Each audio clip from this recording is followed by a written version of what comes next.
Vous cherchez un vin, une vraie pépite et au meilleur prix, ne cherchez plus. Trouverunvin.com, c'est votre allié parfait pour dénicher une bouteille idéale. Avec 900 000 références, 450 000 vins disponibles mis à jour quotidiennement et un réseau de 550 vendeurs, vignerons, cavistes et sites e-commerce, Trouverunvin.com, c'est le moteur de recherche incontournable pour tous les amoureux du vin. C'est simple, chercher, trouver, comparer, acheter. Et grâce à leur technologie unique Live Search, tout est affiché sur une seule page, sans besoin de le rafraîchir. Vous obtenez instantanément les infos qu'il vous faut. Prix, année, couleur, format, pas de mauvaise surprise. Fini les liens trompeurs où le millésime n'est pas celui annoncé, où le prix affiché n'est valable que pour un carton de 6 bouteilles ou pire, une référence en rupture de stock. Avec notre partenaire Trouverunvin.com, vous avez une vue globale des meilleures offres sur les sites de vente en ligne et les enchères. Résultat, vous repérez les différences de prix qui sont parfois énormes et trouvez enfin la perle rare disponible et adaptée à votre budget. Et pour les amateurs de bonnes affaires, ne passez pas à côté de la section Bon Plan. C'est votre guide exclusif pour des vins d'exception, rares ou originaux, à des prix imbattables. Que vous soyez novice ou œnologue, cette rubrique regorge de conseils précieux, d'astuces pour explorer des régions viticoles fascinantes et découvrir les trésors insoupçonnés. Chaque vin raconte une histoire, une région, un cépage, une émotion. Alors pourquoi attendre? Foncez faire un tour sur Trouverunvin.com, enrichissez votre cave, apprenez, explorez et surtout dégustez. Grâce à notre partenaire Trouverunvin.com, votre recherche de vin sera simplifiée pour des dégustations sublimées. L'abus d'alcool est dangereux pour la santé. Consommez avec modération.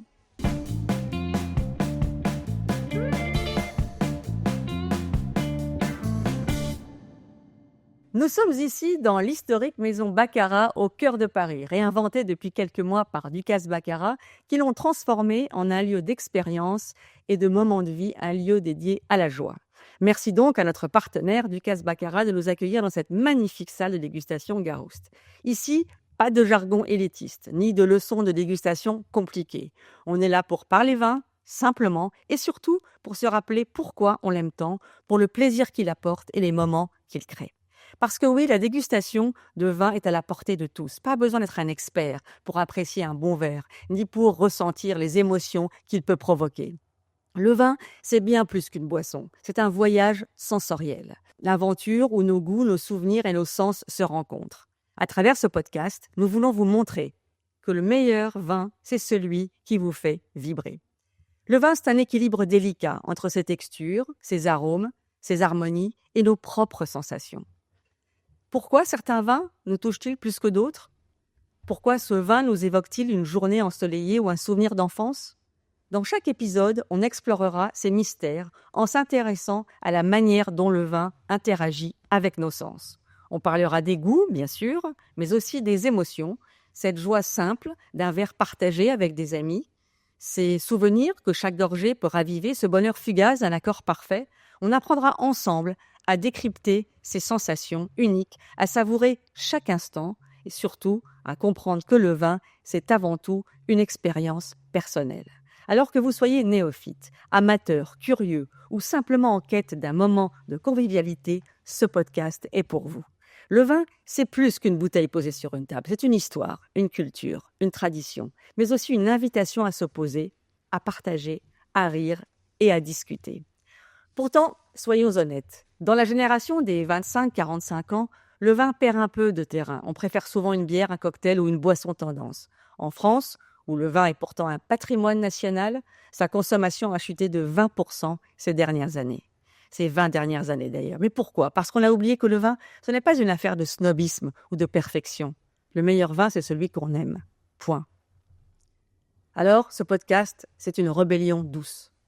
Une envie de redonner aux jeunes consommateurs le goût d'un bon verre sans pression et sans stress. Oui, vous avez le droit d'aimer un rosé en plein hiver, ou de préférer un petit vin bio local à un grand cru inabordable.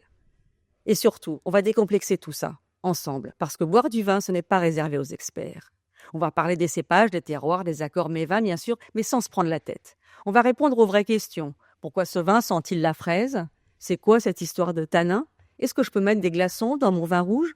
Et surtout, on va discuter des moments qui comptent. Ce dîner avec des amis, cet apéro improvisé ou un verre de vin a rendu la soirée mémorable. Alors, ouvrez vos esprits et pourquoi pas une bouteille et rejoignez-nous pour un voyage qui vous rappellera que le vin, c'est avant tout une histoire de goût. Une production Télé Paris et Niche Média Édition. Je suis Patricia Lepic. Bienvenue dans une affaire de goût, sans oublier que le vin est dangereux pour la santé et qu'il faut le consommer avec modération. Bonjour à tous et bienvenue dans cet épisode de notre podcast de dégustation de vin, une affaire de goût. Aujourd'hui, nous avons dégusté 2 vins de couleurs différentes et je suis entourée de 3 profils différents, comme le veut ce podcast. D'abord, nos 2 jeunes consommateurs, Elisa Gauthier, entrepreneure, fondatrice du restaurant et traiteur Kiosque dans le 2e arrondissement de Paris, donc une gastronome, et Pierre-Guillaume Taquet, contrôleur financier pour la Mutuelle nationale des hospitaliers et passionné par l'œnologie. Il a un niveau WSET2, donc lui, il se connaît vraiment bien. Ensuite, une passionnée de vin habituée des dégustations et toujours en quête de découverte, Margaret Henriquez, présidente de la maison Baccarat aujourd'hui et pendant 15 ans à la tête de la maison de champagne Krug. Enfin, notre invité expert Jean Dartuis qui vient enrichir la dégustation de son expérience et de ses connaissances pointues et qui va surtout nous faire découvrir et déguster ces vins du domaine de Terre Brute. Merci à tous d'être là. Voilà. Et donc, avant de commencer à vous présenter, je propose qu'on goûte tout de suite, qu'on rentre dans le cœur du vif du sujet, qu'on goûte. Je ne sais pas ce qu'on goûte, mais Jean va nous dire ce qu'on goûte. Voilà. On sait que c'est rouge. On sait que c'est rouge. Je sais que c'est rouge. On sait que c'est rouge, voilà. Alors, le vin n'est pas dangereux pour la santé, Patricia Lepic. Ça, c'est... Il est obligé d'aller. C'est pas moi Elle est qui... obligée. Mais moi, je suis obligé de corriger. Moi, je vais le dire toutes les 5 minutes, que le vin est à consommer avec modération, Jean. Je ne peux pas faire autrement. Non, avec discernement. Oui. Enfin, modération, c'est bien aussi. Bon, Très bien. Alors, on va... Alors là, oui, un petit focus. Parce que Attends, avant, il faut que nous... je dise ce qu'on amis... boive. Non, il faut que nos jeunes amis consommateurs nous donnent leur première impression sans complexe, qui nous disent vraiment s'ils aiment ce vin ou pas d'ailleurs, pourquoi, ce qu'ils ressentent en premier. Voilà. Qu'est-ce que tu en penses? Moi, j'aime beaucoup au nez. Je trouve il sent le cuir. Il donne cette impression de animal. Il y a un côté animal que j'aime beaucoup. Je trouve qu'il est très bon. Il est assez ample, sans être trop fort. Il est bon. Il reste assez fin, assez frais. On a l'impression, tu le trouves quand même un peu... Oh non, on sent les talons, mais justement... Étonnamment, je trouve que à la dégustation, il est moins robuste qu'au nez. Je pensais qu'il serait plus fort en alcool que ça. Je trouve qu'il est très équilibré, exactement. Est-ce que pour toi, ça serait un vin que tu pourrais partager avec des copains sans forcément manger quelque chose dessus, ou plutôt un vin que tu imagines au cours d'un repas? Ah non, ça c'est... Évidemment, avec des copains autour d'un repas, très bon. Bon choix. Il est assez léger pour pouvoir être bu sans forcément un accompagnement plat. Moi, je pourrais le boire juste comme ça avant le dîner. Oui, Maggie? C'est intéressant parce que je l'écoute, que c'est léger. Et moi, j'adore ça parce que toujours, en général, il y a des gens qui nous décrivent les vins avec toutes sortes d'éléments, etc. Les langages de chercher tout ce que la personne a dit. Mais c'est extraordinaire de savoir que dans le monde, il y a des molécules qui sont dans les odeurs et dans les arômes que la population ressent très différemment. Et donc, c'est génial parce que pour moi, ces vins ont un peu plus de corps que les légèretés. Et je les trouve assez intenses, mais je les trouve très équilibrées, très rondes et très invitationnelles. C'est très séduisant, ces vins. Et je trouve très bon. Moi, j'imagine très vite de la viande avec super viande, quelque chose de simple. Mais aussi le fromage, ça va très bien avec du fromage. Je l'imagine rapidement avec un roquefort et ça me paraît génial. Donc moi, ce que j'adore vous dire, qu'un bon vin, c'est celui que vous aimez et vous donne du plaisir. Et ces vins me donnent plaisir. Et ça, pour moi, c'est très important. Voilà. Jean, tu vas le décrire maintenant, puisque c'est ton vin. Oui, comme ça, voilà. D'abord, je suis très content d'être ici dans ce magnifique endroit de Baccarat. Merci de votre invitation et d'entendre plutôt des adjectifs et des compliments qui invitent à boire ce domaine de Terre Brune de Bandol. et qui a l'air de faire plutôt plaisir, parce que c'est vrai que c'est l'objectif numéro 1 de boire un vin. Et par toutes les générations. Et par toutes les générations, oui. Ça, c'est ce que vous disiez, c'est une affaire de goût. Et dans un verre, il y a des millions de molécules. Le vin est un être vivant. De la première minute jusqu'à la dernière, il ne cesse d'évoluer. C'est pour ça que d'une année à l'autre, même la même bouteille n'a pas les mêmes goûts, ne provoque pas les mêmes sensations, et qu'un grand vin d'ailleurs se délivre avec le temps. C'est pour ça que moi je lutte contre cette folie de boire les vins jeunes, puisque les grands vins évoluent. C'est comme les humains, ils évoluent et théoriquement se bonifient. Alors c'est pas toujours le cas. Théoriquement, ils se bonifient avec le temps. Alors, qu'est-ce qu'on boit là en 2 mots, puisque vous parliez de boire un rosé en plein hiver, et ça va être le deuxième verre. On est donc à Bandol. Bandol, c'est la plus petite appellation du sud de la France, qui a été classée par l'INAO en 1941. Donc, c'est une micro-appellation, un peu moins de 1000 hectares. Pour vous donner une échelle, les Côtes-de-Provence, c'est 30 000 hectares. Donc, c'est vraiment une toute petite truffe qui est en face de Toulon, en gros. Donc, face à la mer, c'est très important parce que le climat méditerranéen donne toujours de la fraîcheur à ces vins. C'est ce que vous avez ressenti. J'ai eu l'impression. La particularité, c'est le cépage. C'est un cépage qui est le Mourvèdre, qui est un cépage espagnol, historiquement, et qui, les anciens provençaux disent qu'il ne s'épanouit que face à la mer à Bandol. C'est-à-dire, c'est quasiment un monocépage à Bandol. C'est ce qui fait la particularité et la personnalité de ces vins. Et c'est ce que j'ai ressenti en vous écoutant, c'est que moi, je crois que l'avenir est aux vins qui ont une personnalité, qui ont une identité. Les gens boivent, et les jeunes notamment, boivent peut-être moins, mais boivent beaucoup mieux. Ils sont beaucoup mieux informés, ils sont mieux formés. Tu trouves Je trouve. Et donc, c'est un vin, c'est ce que vous disiez au départ, on aime ou on n'aime pas, mais au moins, ça ne laisse pas indifférent. Et donc, ce Mourvèdre, et vous l'avez dit, donne... beaucoup d'arômes animaux. Et moi, je finirai cette introduction par vous dire que moi, je suis très sensible au terroir. Le mot de terroir est très galvaudé. Ouais, et puis très compliqué. Il est utilisé à tort et à travers. Maintenant, on parle de pâté de sanglier de terroir. Mais le terroir, c'est quoi? C'est la géologie, c'est le climat et c'est le cépage. C'est ce mélange, c'est cette alchimie qui fait l'identité et la signature du vin.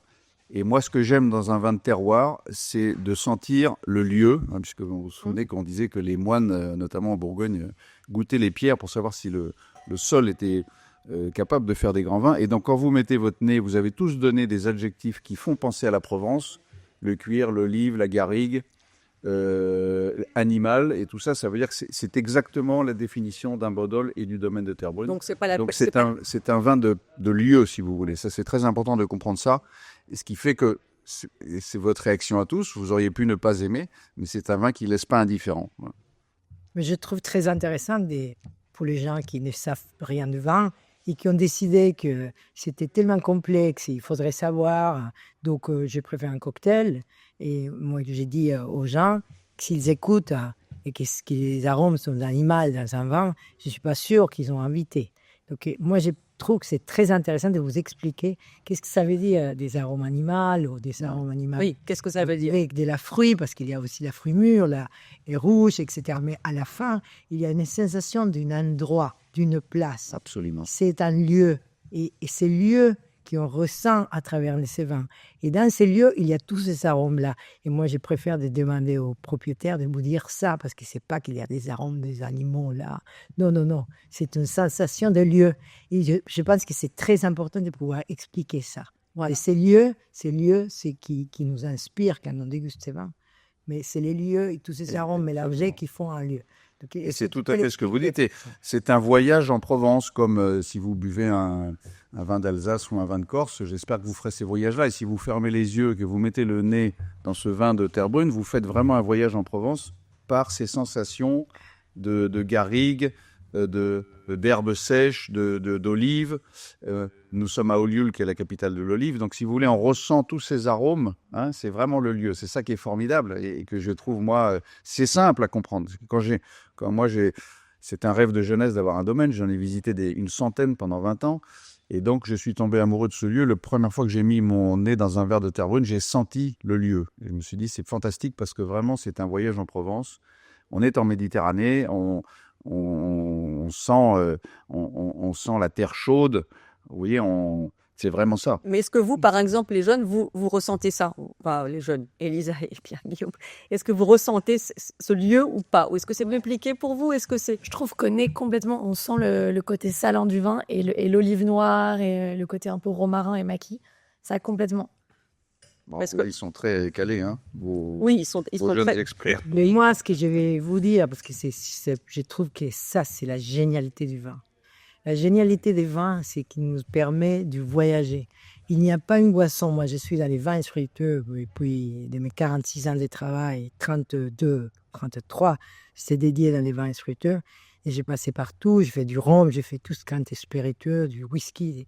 Il n'y a rien qui nous amène tellement près du terroir, d'un endroit, comme les vins.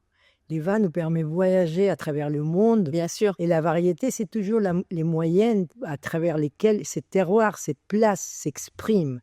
Et il arrive à travers la bouteille. Et c'est ça qui est génial. C'est simple. Vous aimez pas. Sans le point. Voilà, on aime ou on n'aime pas, Ah, point. mais il vous amène toujours Quelque part. Voilà. Je suis tout à fait d'accord avec vous. Je pense que on voit que vous avez été une grande professionnelle du secteur parce que il faut arriver à dépouiller le discours et finalement, quelle est la proposition d'un vin? Est-ce que vous dites c'est un voyage? C'est un voyage dans un lieu. Voilà. C'est pour ça que tous ces faux débats sur le degré d'alcool, le bio, pas bio, finalement, pour moi, sont un peu accessoires, y compris envers les jeunes. Et on voit bien que, alors, vous avez mis autour de ce plateau des jeunes très avertis, oui, qui sont un peu, mais un peu avertis. ils sont mais très bon, avertis et ils c'est sont- très sympathique et agréable de voir ça parce qu'ils sont capables de fédérer aussi. voilà, et avec discernement de ressentir ce que propose ce voyage à Bandol avec Terre Brune. Et pour nous, les vignerons, c'est formidable parce que ça n'est pas désespéré que de faire venir des jeunes à nos grands vins. Et Bien donc sûr, moi, je bien crois que sûr. l'avenir, c'est moins mais mieux. Voilà. Voilà. Et puis, avec un discours beaucoup plus limpide, simple. Oui. Et comme exactement comme ce que disait Maggie, de le faire recentrer vers le lieu, vers la terre, voilà. Et c'est ça, en fait, le terroir. Voilà. vers les sensations. Et surtout, c'est une expérience personnelle. Il n'y a personne qui vous dit quel type de musique vous devrez écouter. Bon, c'est exactement la même chose. Les vins, il est créé pour apporter du plaisir, comme la musique. Et donc, vous allez choisir la musique que vous voulez. Et vous regardez les gens qui vous pensez, qui aiment les types de musique qui vous aimez pour vous recommander. Bon, vous pouvez faire la même chose parce que les vins, il est très, très fragmenté, il est très dit, c'est énorme. C'est aujourd'hui, avec les vieilles mondes, avec les nouveaux mondes, quand je parle aux jeunes, les nouveaux mondes, les vieux mondes, c'est quoi ça? Bon, les vieux mondes, c'est la France, c'est l'Espagne, c'est l'Italie. Les nouveaux mondes, c'est tout ce qui s'est découvert après les années 80, c'est les États-Unis, c'est La Nouvelle-Zélande, l'Afrique du Sud. voilà, l'Uruguay, les Chili, etc. Mais en tout cas, toute l'idée, c'est d'inviter les gens à redécouvrir les vins différemment, en toute simplicité. Exactement. J'aime. Voilà. Découvrir aussi potentiellement les cépages qu'on préfère ou les régions, découvrir son propre goût et les sensations que ça... Former son propre goût, c'est exactement ça. Et savoir que tu as toujours raison. C'est ta raison, c'est comme la musique. Tu aimes la musique, quelle musique tu aimes? Qui peut te critiquer? Bon, c'est exactement pareil. Ne laisse personne vous dire quel vin vous devez aimer. Voilà. C'est exactement Maggie a tout à fait raison. C'est une invitation au voyage et moi, ce que j'aime, c'est comme quand vous écoutez un morceau de musique et quand vous parliez, Patricia, de culture du vin, mais quand on entend un morceau de Mozart, on imagine Mozart avec sa perruque se balader dans les rues de Salzbourg. Mais le vin, ça doit provoquer les mêmes sensations et déclencher l'imagination de où est ce domaine, qui l'a fait au cours des ans, quel est le cépage, ce que vous disiez. Et donc, c'est ça, la recherche du plaisir et des sensations du vin, c'est aussi toute l'histoire qui va avec. Bien sûr. Et qui fait que c'est une culture millénaire, c'est pas vous que je vais dire ça. Dans les grands champagnes, etc., c'est la même histoire. Bon. Et alors, Donc, quand en plus, on est avec des gens qui ont peut-être le même goût et apprécient le même vin que nous à l'instant T, alors là, c'est sublimé parce que du coup, on va mémoriser le moment et Oui. on va imprimer dans notre mémoire ce vin-là moment, ouais. parce qu'on va l'identifier à un moment précis où on a été heureux, on a partagé quelque chose et on se dit ouais, mais j'aime mon cousin parce que cette soirée était incroyable. Voilà, c'est un peu ça l'idée. Et une particularité des vins que je pense qui touche aujourd'hui aux jeunes aussi, qui sont à la recherche des choses et des produits qui sont authentiques, c'est que c'est une histoire humaine, c'est une histoire de gens. C'est toi qui es allé chercher partout parce que tu étais intéressé à avoir un domaine, c'est magique. Et c'est toi qui as planté, c'est toi qui as suivi tes vignes, ce qui a travaillé, qui pendant une année avec un climat particulier, chaque année c'est une nouvelle histoire. Voilà, à créer ces vins. C'est ça qui est magique, c'est une histoire humaine. Donc à chaque fois qu'on va déguster un vin, il y a le lieu, mais le lieu qui était traduit par quelqu'un. Qui est derrière. Ça n'existe nulle part ailleurs. Ce qui est sûr, c'est que ça fait 4 ou 5 minutes qu'on a terminer ce verre de vin et on est encore à Bandol. On y est encore. Tu vas donc terminer ton verre, je crois. Voilà. Et c'est ça qui est très intéressant aussi. Qu'est-ce que c'est une dégustation? Ça rentre en bouche, ça nous inspire depuis qu'on le sent dans les nez, parce qu'il ne faut pas oublier que les nez, c'est 70% de la dégustation. Donc les nez, c'est 70% de la dégustation. Et c'est pour ça que l'humain, il doit toujours sentir avant de déguster. Toujours. C'est pas une décision, c'est toujours. Les sensations rentrent par les nez. On verra Et plus ça tard qu'il y a ouvre, aussi et là, la dégustation rentre. Et après, il va être au milieu de bouche, et il va être à la fin, il va parcourir notre gorge. Et là, on les tient pendant quelques secondes et même minutes, et c'est extraordinaire. Et c'est ça un grand vin, voilà. Et on va Et Patricia, pardon, j'ajoute l'étape d'après de ce que vient d'écrire Maggie. Et moi, j'adore en parler parce que ça n'est pas honteux, c'est l'ivresse. bien sûr, On parle de l'ivresse avec une image très péjorative aujourd'hui. négative. Alors que ce sont les deux premiers vers qui provoquent un état d'esprit et un état physique sensoriel extraordinaire qui donne une légèreté à la vie, qui fait oublier tous les problèmes. Et donc cette belle ivresse-là, qui est très bien décrite par Baudelaire notamment, elle est tout à fait intéressante et c'est un état formidable. On voit ce mot de manière très péjorative aujourd'hui, alors que le vin provoque aussi, après ces sensations primaires, Quand il est consommé avec modération, bien sûr. avec modération, mais donne lieu à des conversations. Chacun devient un peu désinhibé et donc c'est pour ça que les dîners avec un bon vin, ça donne en général des moments merveilleux de partage. Et Alice Adoré a sorti un super livre à ce sujet, à propos de l'ivresse. Ouais. D'accord. L'année dernière, qui a gagné un prix, je ne sais plus lequel. Mais alors cette La bouteille, belle ivresse. ouais, cette bouteille est assez particulière et Jean va nous raconter parce que c'est assez exceptionnel d'avoir Jean bien sûr et la bouteille et ses vins parce que cette bouteille elle a fait le tour du monde et tu vas nous raconter. Ah oui. Voilà, et tu vas nous raconter Alors, ce qui s'est oui. passé parce Alors. que Jean a fait un exploit. Il est à Capornier. Capornier. Il va nous raconter en quelques quelques mots. mots, parce que je ne veux pas trop cette bouteille, ça la sublime encore. vous envahir de mon Et histoire. Non, mais si, mais parce que justement pour les jeunes qui ne connaissent pas, il y en a beaucoup qui ont suivi tes exploits, mais pas tous. Donc J'avais deux rêves d'enfant qui étaient d'avoir un domaine viticole et de faire la course autour du monde. Alors, j'ai réalisé les deux. Comme vous savez, la tragédie de la vie d'un homme, c'est de ne pas réaliser ses rêves et de les réaliser. Donc là, je suis bien embêté maintenant parce qu'il faut que je trouve quelque chose d'autre. Non, c'est pas très vrai. Mais ce tour du monde a été formidable parce qu'il y a énormément de points communs entre la mer et le vin. Et tout d'abord, le respect de la nature. C'est la nature qui impose son timing. Vous forcez pas le passage du Cap Horn et vous forcez pas les 8 ans qu'il faut pour faire un pied de vigne à Bandol et rentrer dans l'appellation. Il faut attendre 8 ans. C'est une éternité par rapport à notre vie de petits citadins impatients. Mais c'est comme ça qu'on a des grands vins, c'est comme ça qu'on a des grands marins. On peut rien y faire. Donc la première chose, c'est de vraiment respecter la nature, la comprendre. Et donc, dans ce tour du monde qui dure 8 mois, puisqu'on part d'Angleterre et on fait le tour du monde par les 3 caps, c'est les Anglais qui ont inventé ça il y a 50 ans. Il n'y a que les Anglais pour envoyer des gens dans ces mers-là. Et donc, on s'arrête à Cape Town, ensuite à Auckland, tous ces vins du Nouveau Monde, Punta del Este, et retour Angleterre. Ça dure 8 mois. sans instrument, il faut que tu précises. Sans instrument, oui, parce que c'est à l'ancienne, À c'est-à-dire l'ancienne. avec un sextant on fait notre route à l'estime. Il y avait une vingtaine de bateaux, tous les bateaux qui ont contribué à la légende de la Whitbread, cette course, notamment Pendouixis, l'Esprit d'équipe, tous les grands bateaux français qui repartaient pour le 50e anniversaire. Donc c'était un rendez-vous que je ne voulais pas rater. Ça avait vraiment couvé en moi pendant 25 ans et donc j'avais voulu le faire avec Kersozon il y a 25 ans, on n'avait pas pu et donc en 2 heures quand ils ont relancé cette course, je suis rentré dedans. Ça a été très difficile humainement et sur le plan maritime parce que j'ai pas suffisamment de temps pour préparer. Donc humainement c'est un volcan, on est dans 15 mètres carrés à 8, vous dormez pas, vous vous nourrissez très mal, vous êtes tout le temps bouillé. Les étapes des mers du Sud, c'est des étapes de 50 jours, il fait 3 degrés, il n'y a pas de chauffage, je dirais c'est humainement, vous allez chercher vraiment très profondément pour supporter, pour survivre.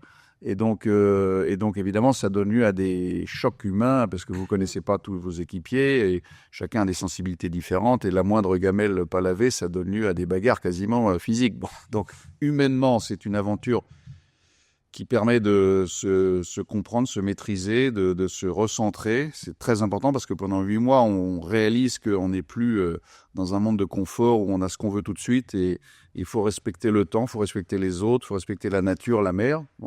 Et sur le plan maritime, évidemment, c'est extraordinaire parce que c'est ce fameux tour du monde. On fait le tour du globe par les 3 caps. Donc, en dessous des 3 caps, donc Bonne-Espérance, Cap Lewin et Cap Horn, vous avez un anneau entre disons 45 degrés sud et 65 degrés sud, le pôle sud, vous avez un anneau de mer, d'océan qui fait le tour du globe. C'est là où vous pouvez passer et rien n'arrête l'océan et le vent. C'est pour ça que c'est toujours déchaîné, qu'on appelle ça les 40e rugissants, les 50e hurlants.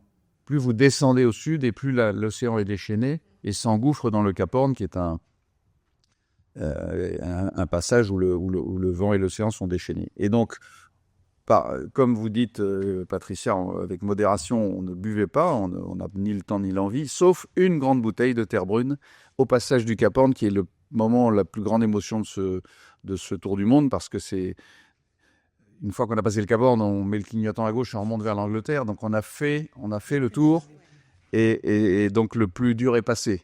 Et Kersozon m'avait dit en partant, une fois que tu as passé le tour du monde, tu as moins de chances de mourir. Donc, une fois que tu as passé le Cap Horn, tu as moins de chances de mourir parce qu'effectivement, on commence à remonter dans des endroits un peu moins hostiles et un peu plus accueillants. Et donc, on a bu une bouteille de terre brune. T'en avais apporté plusieurs ou une seule? Une. Alors, si on en avait apporté, tu as tout à fait raison, 6 parce qu'on voulait tester. On en a bu une au Cap Horn, mais on en a apporté 6 qui ont fait le tour du monde parce que, Maggie, c'est ça, mais il y a des vieilles croyances qui disent que le vin, et c'était voilà, la dégustation change et que le vin se bonifie.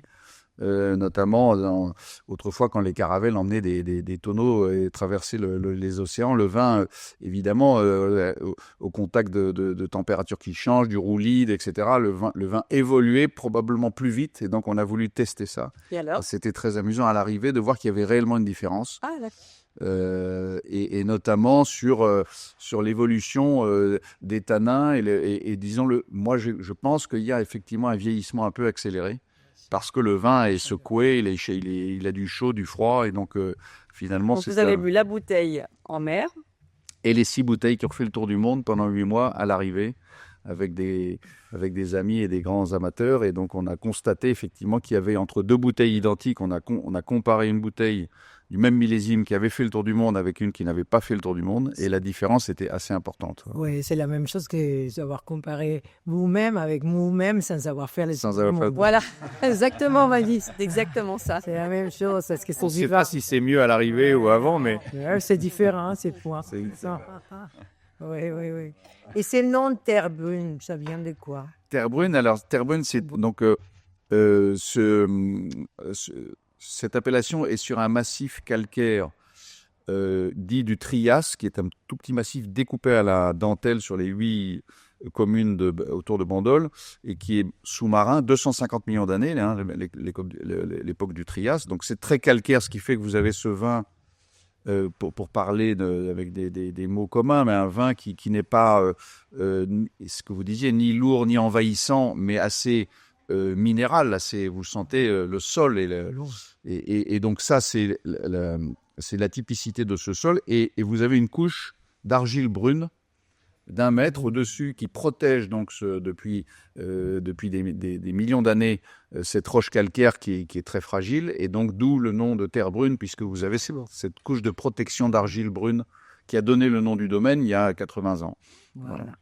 Super. Là, maintenant, je pense qu'on va peut-être goûter le rosé que nous avons également devant nous. Voilà. Alors maintenant, on sait que nous avons un vin provenant du même domaine, mais qui n'est pas du tout... Alors, un mot sur le rosé que vous allez goûter, je vous laisserai... Il faut qu'ils disent...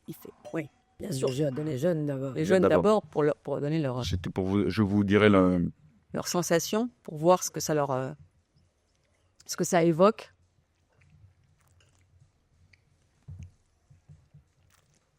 Je trouve que le nez est beaucoup plus imposant qu'en bouche, où en fait finalement c'est assez léger, assez frais.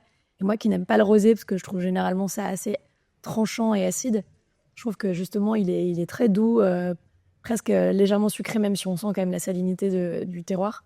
Mais il y a un petit côté salin. Je partage les deux comparaisons. Je trouve que le nez est plus fort que la bouche, et je trouve qu'en bouche, il a quand même il est assez fruité. Je suis non plus pas un grand consommateur de rosé, et je trouve que celui-ci se boit comme un vin de table.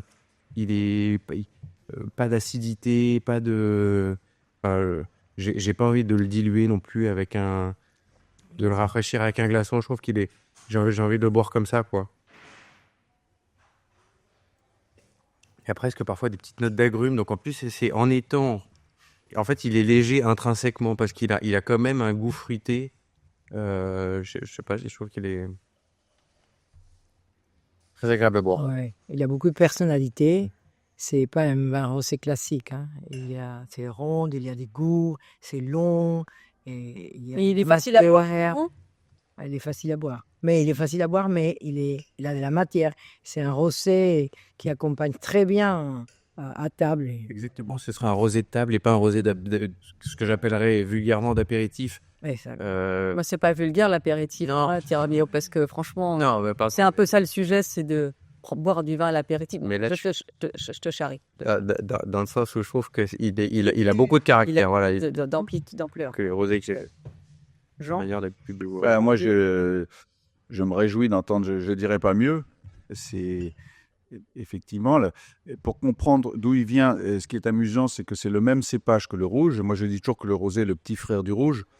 Parce que, alors, de manière à expliquer ça simplement pour les gens qui écoutent, la différence entre le rouge et le rosé, c'est que on ramasse les mêmes raisins, donc le Mourvèdre. Hein. Évidemment, Maggie connaît ça par cœur, mais on arrive à la cuverie avec le raisin. Le raisin est mis entièrement dans les cuves pour la fermentation pour le rouge. Et vous avez deux molécules majeures dans le vin, qui sont les tanins, vous en parliez, donc ce qui donne la structure et la capacité de garde d'un vin, et les anthocyanes qui sont la couleur. Et donc le vin qui n'est pas destiné à faire du rouge, mais du rosé, il est pressé. La seule différence, c'est qu'il est pressé avant d'aller dans les cuves de fermentation, ce qui fait qu'on lui retire finalement une bonne partie de ces deux molécules qui sont les tanins. Donc il y en a quand même dans notre rosé, donc c'est pour ça que c'est aussi un rosé qui a une capacité de garde qui est assez originale et étonnante, et il est évidemment plus clair, il n'est pas rouge, parce qu'on a aussi, en enlevant la pellicule, puisque ces deux molécules, elles sont contenues à 90% dans la pellicule du raisin, et donc c'est pour ça que le vin rouge devient rosé. Il est moins structuré, moins tannique, et il est plus clair. Donc mais finalement, c'est quand même une cousinade, c'est vraiment des vins qui sont proches, et donc le rosé, il a ce que vous avez ressenti, en plus il y a un effet millésime, parce que là vous avez bu un rosé 2023 et un rouge 2016, donc il a un côté plus explosif qui révèle effectivement le caractère du Mourvèdre, ce que vous avez dit, toujours cette salinité, je ne dirais pas mieux que ce que vous avez dit, et ça c'est ce trias qui plonge dans la mer, puisqu'on est vraiment sur la mer, hein, et donc il se ressent jusque dans le raisin évidemment, puisque les racines vont chercher très profondément tous ces oligo-éléments qui sont salins, puisque c'est un massif du trias qui est salin, et donc vous avez très bien décrit, et pour finir, c'est un rosé. Nous sommes un peu, si vous voulez, moi je milite aussi pour le vieillissement des rosés qui ont la capacité de le faire, parce que ce sont des vins, c'est ce que vous avez décrit, ce sont des vins qui accompagnent très bien un dîner. Vous pouvez manger des pâtes à la poutargue ou un pâté de lapin ou de lièvre, c'est formidable, c'est des rosés de gastronomie qui sont servis d'ailleurs très souvent aujourd'hui dans tous les restaurants étoilés, qui font une expérience amusante avec le rosé de l'année 2023 et un verre de rosé 2017 ou 2015 qui permet, dans les dégustations à table, de mesurer l'évolution des vins, qui est un peu la même que celle des rouges. D'accord, mais donc en fait, en gros, ces deux vins, on peut aussi les déguster simplement, sans avoir toute cette culture derrière nous, comme ce qu'on te disait, Elisa et Pierre-Guillaume, on peut les boire facilement, finalement, très facilement. Vous pourriez les partager avec des amis, sans ces amis qui s'y connaîtraient moins bien que vous, parce que vous êtes quand même bien éduqués sur le sujet, sur le domaine. Voilà. Bien sûr, ce qui est important, c'est le plaisir qu'ils ont ressenti. Et donc ce vin, il accompagne aussi bien un plat de pâtes qu'un grand plat de cuisine française. Le tout, c'est d'avoir du plaisir et de ressentir. Vous avez ressenti, pour nous, c'est formidable de vous entendre parce que vous avez ressenti et décrit des sensations, des caractéristiques d'arômes. Donc et nous, c'est vraiment ce que je vous disais au départ. Ce qu'on veut, c'est pas laisser les gens indifférents et de traduire la personnalité et un voyage chez nous en Provence. Donc, quand vous décrivez ce que vous avez décrit, pour nous, c'est une grande joie. Mais c'est important, en effet, de décomplexer la dégustation du vin et de ne pas considérer qu'un vin est meilleur parce qu'il est plus cher ou du coup plus compliqué à déguster et à apprécier. Il y a des vins très, très bons qui sont hyper abordables. Des vins, et pareil, de ne pas mettre trop de barrières entre des vins cultivés de manière plus traditionnelle et des vins plus naturels et donc parfois un peu plus farfelus. Il y a des bons et des mauvais vins dans tout et de ne pas trop mettre de barrières et d'idées préconçues dans ce qu'on va boire. Oui, d'oser prendre et puis se tromper et d'oser partager un verre de vin. Super sympa et c'est joyeux. Il n'y a pas de sucre. Quand dans les cocktails et tout ce que les gens aujourd'hui boivent pendant qu'ils sont en train de manger, il y a le sucre. Ici, il n'y a pas. Et donc, c'est une capacité de pouvoir et déguster et en même temps déguster n'importe quoi. C'est la pâte qu'on peut dire. Il y a tuna avec un sandwich de tuna avec citrocé, il est même magnifique. Et donc, c'est simple et c'est une opportunité pour vraiment découvrir une dégustation qui nous amène quelque part, mais qui aussi nous permet de découvrir les deux en même temps. Voilà. Parce qu'une belle dégustation, c'est celui où les plats, les petites assiettes, et avec les vins, à la fin, c'est pas 2 plus 2, 4, mais c'est 2 plus 2, 5. Et cette découverte des pouvoirs combinés, c'est génial. Ça n'existe nulle part ailleurs. C'est pour ça que j'adore cette idée de dire aux gens, les vins, c'est une affaire de goût, mais surtout une histoire humaine. Voilà. Bravo Maggie. Et Patricia, j'ajouterais, parce que je pense que pour les générations plus jeunes, il y a des fausses croyances aussi sur l'impact sur la santé du vin. Et quand je disais, je plaisante pas quand je dis que le vin n'est pas dangereux pour la santé, parce qu'il y a un petit lobby depuis des années qui, on ne sait pas pourquoi, lutte contre le vin, qui fait partie de la culture. Ça fait quand même des siècles que les Français et les gens du monde entier boivent du vin. Et à ma connaissance, la durée de vie est plutôt tendance à s'allonger. Bon. Donc, ce que je veux simplement souligner, c'est qu'il ne faut pas se laisser influencer par des lobbies divers et variés qui racontent n'importe quoi. Il faut boire de vin avec modération, c'est vrai. Mais si vous prenez l'exemple, et pourquoi les vins ont un prix de revient qui est cher, c'est que chez nous, par exemple, vous n'avez aucun produit ajouté. Ni à la vigne, aucun herbicide, aucun pesticide, ni à la cave, aucun sulfite ajouté. Et ça fait des grands vins de garde. Donc ce sont des produits totalement naturels. Et Maggie a raison de souligner, la fermentation finalement c'est l'élimination du sucre. Donc en plus qu'ils ne sont pas sucrés. Exactement. Et donc je dirais qu'avec modération, il y a même des thèses médicales prouvées qui montrent que c'est même plutôt bon pour la santé. Donc c'est une question d'équilibre comme toujours. Voilà. Mais ne laissons pas croire que les vins sont mauvais pour la santé, c'est faux. C'est l'abus qui est mauvais pour la santé. L'abus comme tout, mais sinon, franchement, vous buvez 2-3 verres de vin sous réserve qu'il soit bien fait. Évidemment, c'est là où il faut aussi être relativement sélectif et pas. Il y a des bons vins, il y a des mauvais vins comme partout, mais les bons vins ne provoquent absolument aucun dommage sur la santé. Il faut quand même le dire parce que je crois qu'on peut le dire de manière sincère et décontractée, sans risque. Voilà, écoutez, je pense que c'était le mot de la fin. C'est très bien. Merci, Jean, d'avoir conclu comme ça. Je réitère ma phrase quand même que l'abus d'alcool est dangereux pour la santé et qu'il faut le consommer avec modération. Voilà. Mais ce que vous avez dit précédemment tient pour la vérité aussi. Mais je veux dire bravo pour ces deux vins. C'est une dégustation. Merci à vous d'être venus pour avoir étraîné ce nouveau podcast pour inciter cette petite rébellion. Ah oui. Voilà, chez Baccarat. Voilà. Et nous sommes chez Baccarat. Merci, Ducasse Baccarat, de nous accueillir. Et je compte sur vous pour liker, pour transmettre la bonne parole, écouter ce podcast. Et puis, vous pouvez l'écouter sur toutes les plateformes. Vous mettez des petits messages. Et surtout, vous vous inscrivez si vous êtes jeune consommateur, pour pouvoir y participer. Voilà. Si vous n'êtes pas si jeune aussi. Et si vous n'êtes pas si jeune aussi, absolument. Voilà. Merci. Merci Patricia. Merci.